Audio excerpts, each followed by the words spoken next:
At 12 o'clock, last 12 o'clock game of the day, we got Clemson, who's 2-2, traveling to Syracuse, who's 4-0.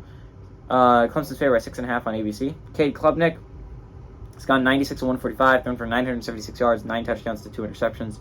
Will Shipley's had 54 carries for 292 yards and a touchdown on the ground. And Bo Collins had 17 catches for 226 yards and a touchdown. Garrett Schrader for the Orange has gone 72 of 108, thrown for 972 yards, 6 touchdowns to 3 interceptions. Also leads his team on the ground with 46 carries for 316 yards and 6 touchdowns. Damian Alford is their leading receiver with 17 catches for 247 yards and a touchdown. Clemson's 9-2 against Syracuse all time. Last 5 games have gone to Clemson from 2018 to 2022. 4 of the last 6 games, though, they've played have been one-possession football games. Clemson and Syracuse have been playing tight games recently, but Clemson's 3-1 in those matchups. So I think what's really interesting here, right, is Syracuse is 4-0, and they've been 4-0 quietly, right? They haven't been getting a whole lot of mentions as an undefeated team because, again, they're not a ranked undefeated team. It's a little bit of a silent Syracuse.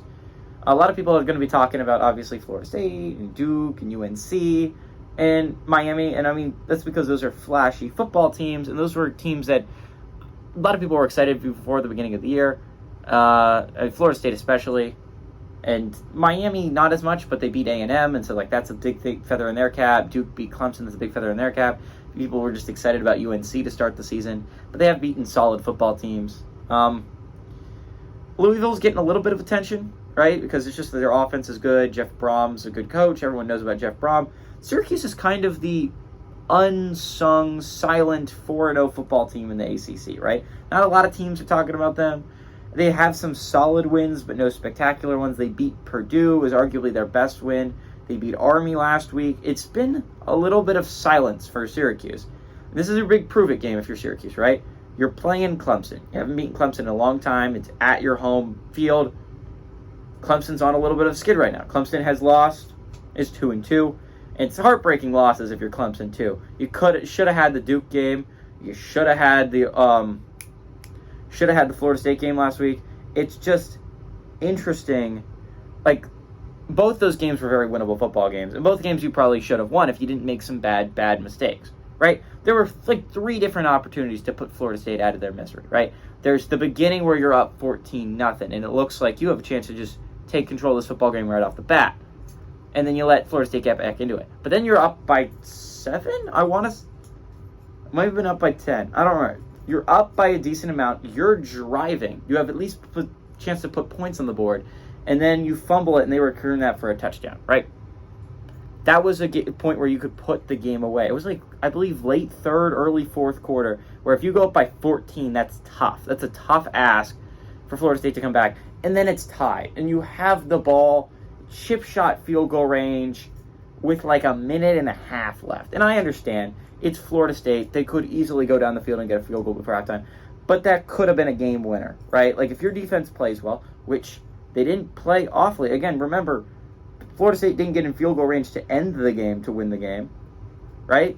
They couldn't do that. Who says they can get into field goal range to tie the game? And then they still have to make a pressure kick. Clemson had multiple opportunities to win that game. And then their just refusal to run the football, right? And I think it's most exemplified in overtime, right? It's 1st and 10, you throw an incompletion. You run the ball up the middle with, I forget if it's Shipley or if it was the other guy, Maffa. But you run the ball up the middle, you get it to 3rd and 1, right? You got 9 yards on the run. And you don't run the ball in the next 2 plays. You throw it both times. And it's a really interesting choice because I would argue the strength of this football team is running the football. You have a strong offensive line. Will Shipley's an extremely good, hard-hitting runner. It's hard to not look at that and be like, that should be a running football team. I think Dabo, by the way, gets this back on track. I understand Syracuse is a solid football team, but I don't think Clemson should be only favored by 6.5 in this one, if I'm going to be honest. I think Clemson's a much better football team than Syracuse, and I think Clemson goes on the road and they beat Syracuse. They fix some of the issues they've had the past couple weeks.